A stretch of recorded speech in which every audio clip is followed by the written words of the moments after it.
சங்கீதா பற்றி நீ என்ன நினைக்கிற? நான் உடனே சொன்னேன், நல்ல பொண்ணு அப்படின்னு சொல்லி.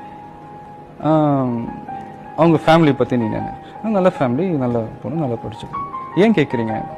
இமீடியட்டாக கேட்டாரு, நீ அவளை கல்யாணம் பண்ணிக்கிறியா? நான் வந்து ஒரு மாதிரி நான் எக்ஸ்பெக்ட் பண்ணது, உண்மையில ஒரு மாதிரி ஷாக் ஆகிட்டேன். என்னப்பா திடீர்னு இப்படி கேட்குறீங்க? இல்லைடா, எனக்கும் உங்கள் அம்மாவுக்கும் எனக்கு சங்கீதாவை ரொம்ப பிடிச்சி போச்சு. லண்டன் போனோம். லண்டன் போகிறதுக்கு முன்னாடி எங்கள் அப்பா கேட்டார், இந்த மாதிரி அங்கே போகிறோம்,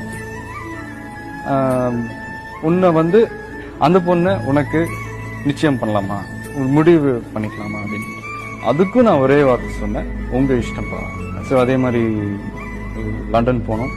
அவங்க ஃபேமிலியோட பேசி, சும்மா எங்கள் ஃபேமிலி அவங்க ஃபேமிலி சும்மா வீட்டோட ரொம்ப சிம்பிளாக நிச்சயதார்த்தம் பண்ணிட்டோம். அவ்வளோதான். சங்கீதாவை தான் நீ கல்யாணம் பண்ணிக்க போகிற அப்படின்னு